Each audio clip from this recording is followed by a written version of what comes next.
The voice you're listening to belongs to me, Hannah H. Tarindwa. I am an advanced Gold Toastmaster. I am a writer. I'm a professional speaker as well as a creativity consultant. I'll be giving you my details, my email contact. If you need any assistant or creativity consulting, just get in touch with me. Evening, good whatever time you find yourself watching this video, and our second edition to the principles of C4D. And in this presentation, I'll be talking about understanding the role of communication for development. In this presentation, the contents are as follows. We have the institutional communication versus communication for development, which we're going to look at the aspects that distinguish one from the other. And we'll also look at the 3 guiding principles for communication for development.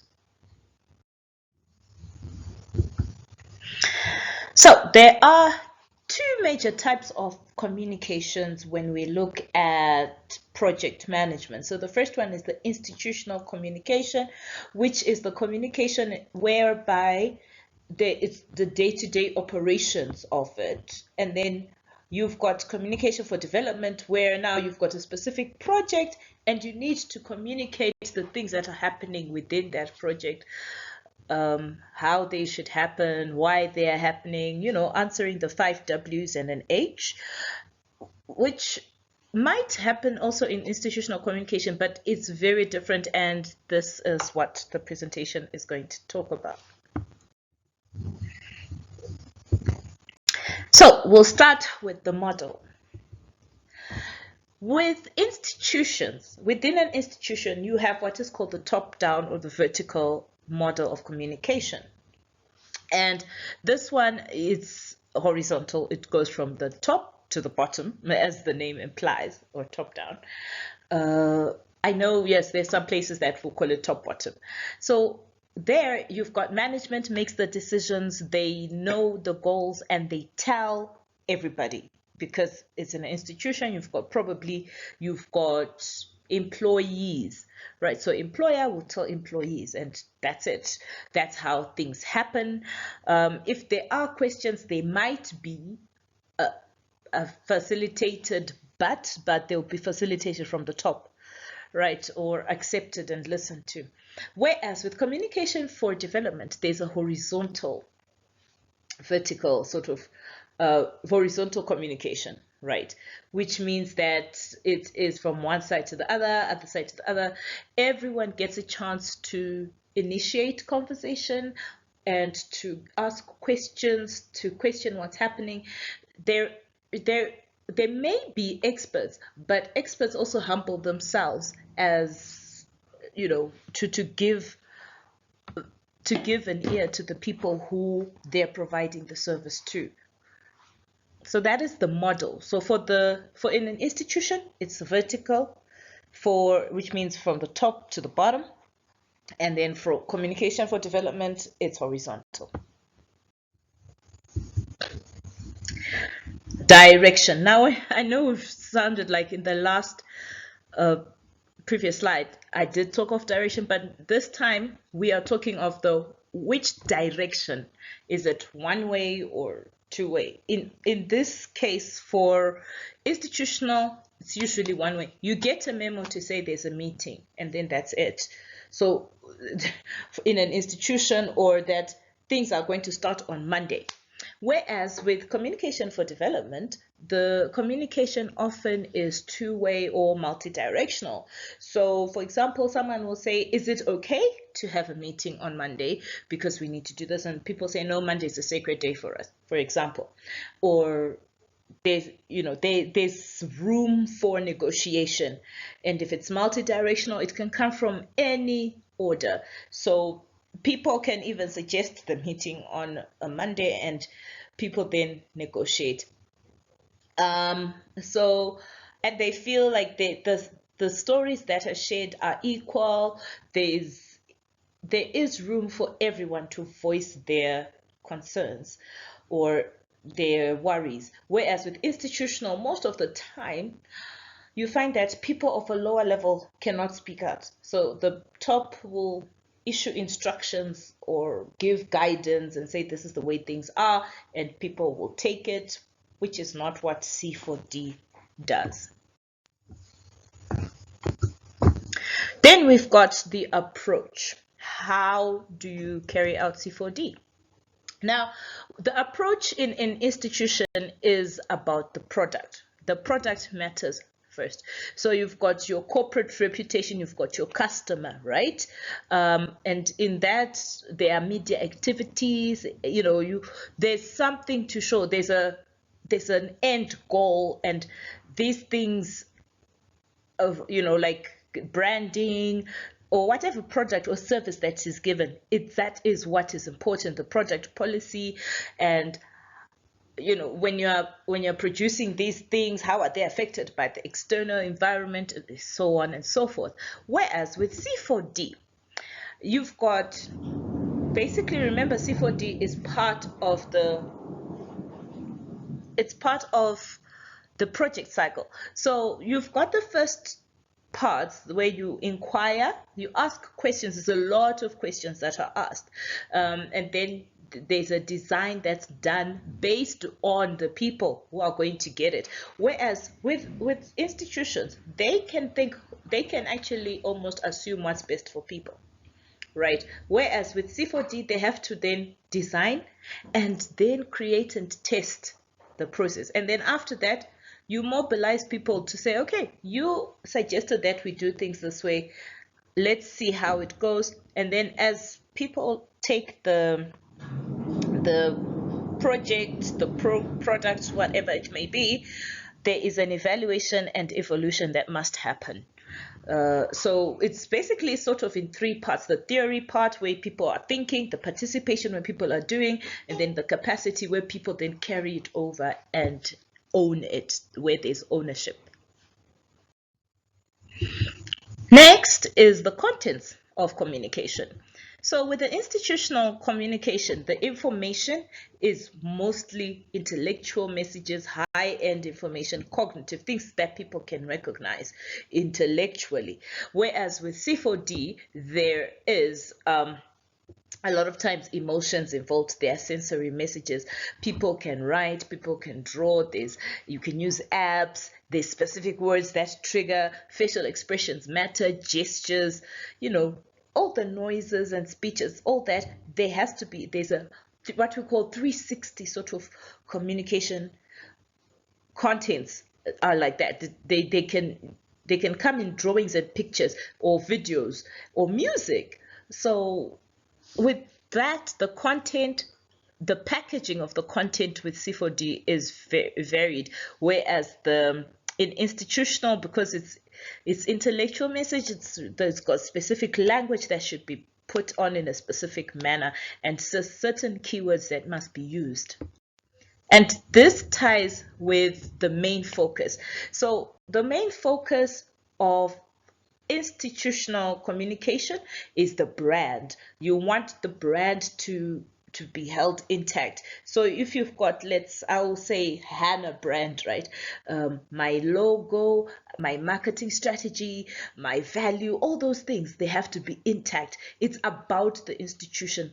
They come first because they've got a reputation to maintain. They've got an identity to withhold, and they do things in a specific sort of way, which is mostly, it's stagnant. It's set in its way. It's almost written in stone. And if it changes, sometimes your customers are not going to like it, right? So, for example, imagine Coca-Cola suddenly becoming blue. People are going to be like, that's weird, right? And it's not going to go well with their customers, most of them probably, because of that lack of recognition. The identity is very important. Whereas with communication for development, it's about social and political incidences, right? What makes the main focus is that specific community. What do they need socially and politically speaking, right? How can their day-to-day lives and how their governance is affected by what whatever intervention might be given at the time. And then we look at also the channels of communication. With institutional communication, most of the times the channels include printed matter, which is of course newsletters, letters, memos put on a sticky board or notice board. You've got web information, so maybe you've got an online resource such as email or websites, e-newsletters, and even sometimes conferences and workshops, right? So you can feel with the channels for institutional communication are quite formal and quite serious. Whereas with C4D, communication for development, you can have public events, yes, where people come together, community media, depending what the community feels they do. If that community likes to sit around the fire and play drums, you should use that. You should use that channel, or social media, multimedia, which are recent channels, but they can work. So if the community, for example, has a WhatsApp group, or they've got a weekly meeting, those are the channels to use to communicate to them. Right, and finally, I will look at the responsibilities. Who heads the communication responsibilities? In institutions, you've got communicators or heads of corporation. So you might have heads of departments, you've got your chief communicating officer, whatever the situation is, but they are again formal, and those are the people in which, if you want to convey an information to the rest of the organization, it has to go through them.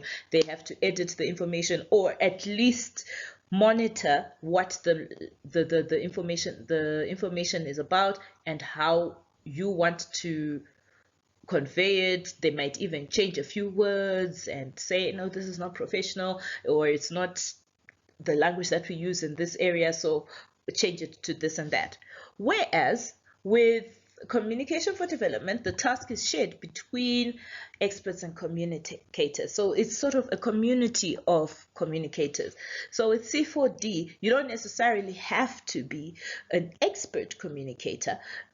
You can share, the task can be shared between everybody in the community. Even a child can share that information that might need to be shared. So for example,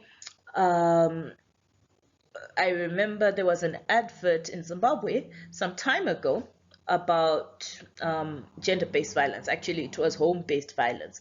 And there was an advert with a little girl who was saying, it's Uncle John who did it, like who did what. So when they were watching TV and this girl starts crying, she's remembering how she was abused.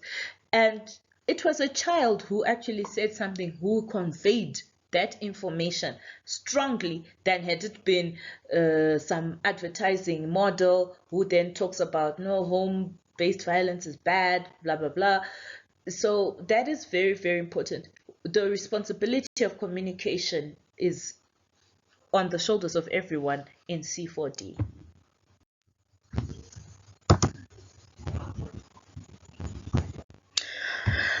Now we're going to go on and talk about the 3 guiding principles of C4D.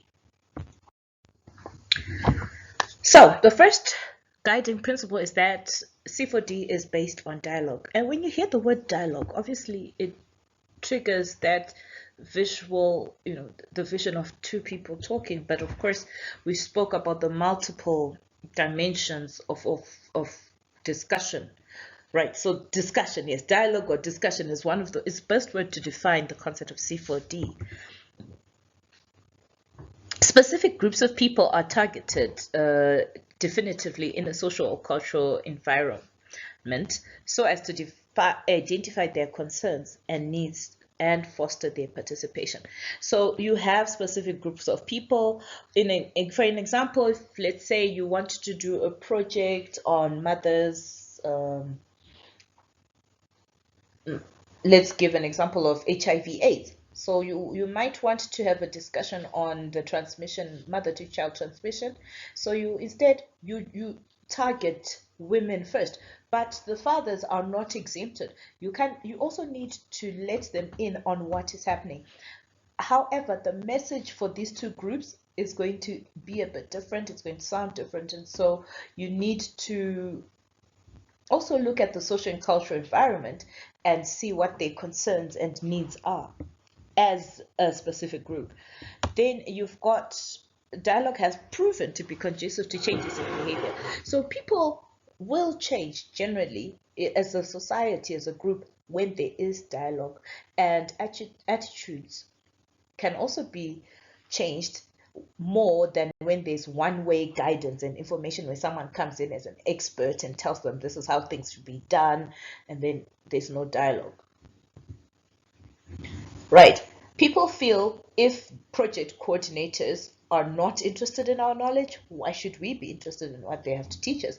So nobody wants some condescending know-it-all coming and just bombarding them with information. They would actually feel better if someone asked and then shared or gave suggestions, and people were able to say, no, this would work, or that this would not work. Continuing on this, based on dialogue, when people are not reduced to being passive recipients of information, they tend to be receptive to new ideas. So, of course, people have their own way that they've been doing things. But if they're given a chance to also ask questions, to question things, and to have that opportunity to view things from a different point of view, they also then will give a chance to the person who's introducing something new. People like to be given that opportunity to comment, to ask questions, and converse on a peer-to-peer sort of basis. And when the dialogue occurs, it should not be on the terms of whoever is bringing in the project. There should be spaces that are provided through C4D, of course. So communication for development, it should create spaces, whether they're physical or virtual, where people can feel that they're agents of their own development, and they can freely, with no limitations, share their own points of views. Secondly, C4D supports social change. So remember, we talked of institutional communication versus communication for development. What happens with institutional, it's about self-benefit, whereas with C4D, it's about social change. That is the focus. So there must be promotion of the development to contribute to social change. That means a long-term impact. The quality of the process actually matters more than the specific output. This might at first glance not sound right to say, oh, but if we want to have a good school, why should we care about the process? It's because the process, more often than not, is going to contribute to the output. So the process of getting a school, of asking people, what sort of education system or style do you think works? Should we have classrooms that are enclosed, or should we allow students to go out and venture and explore all those? That process of asking questions, of listening to people's ideas, that is it's more important than people getting onto the bandwagon and agreeing with the project. The process should also promote that social participation, and of course I'm going to say this over and again because it is a very important aspect of C4D, where people get a reinforced sense of proprietorship. They feel ownership towards a project, and therefore the impact will impact them. If the project doesn't work, they will work or fight for it to get better, and if it does work, they can also celebrate. So C4D acts as a hinge between communication and project management. It's not just another form of communication that's been given. It connects the project management to the heart of what is needed to be said.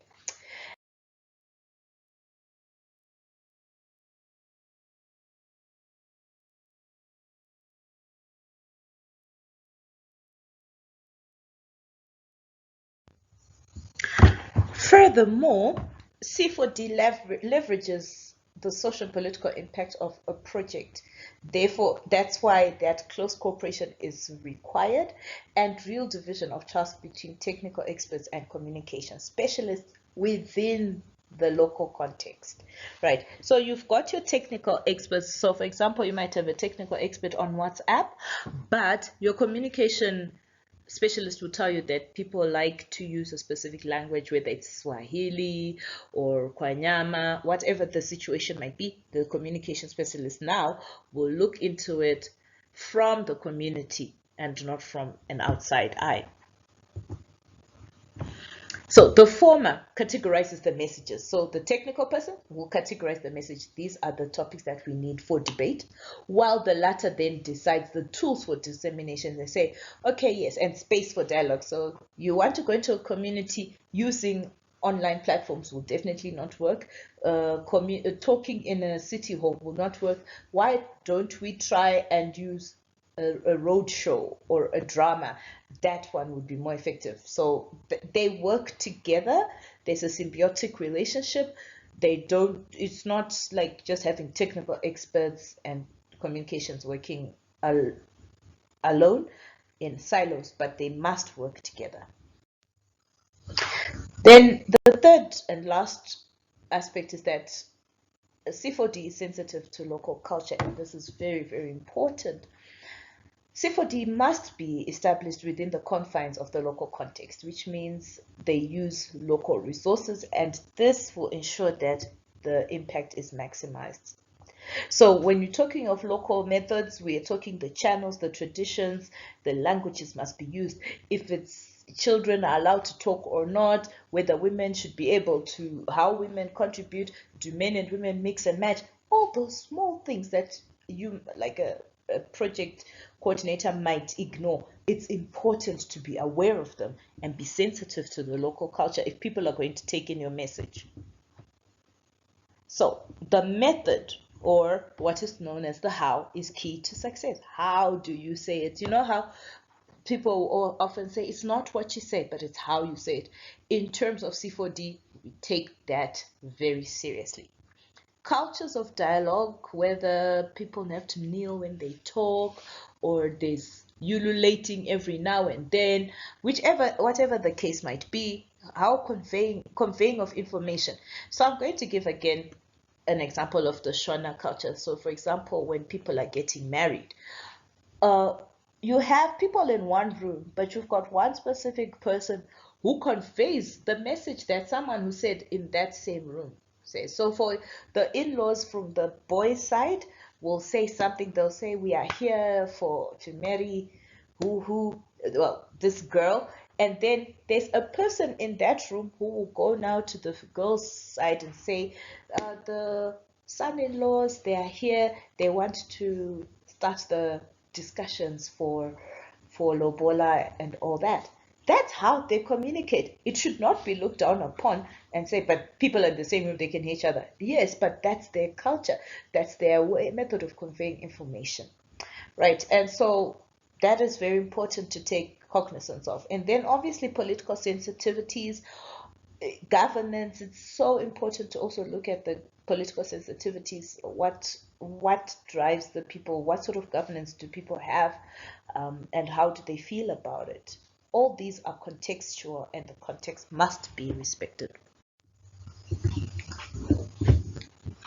Context, of course, as alluded to earlier, will include various beliefs, rituals, myths, whether they've got specific heroes, ancestral practices, and of course the identification of symbols. So for example, clapping hands, ululating, maybe having clay pots around, or even pictures. They might be symbolic, and you need to identify those symbols.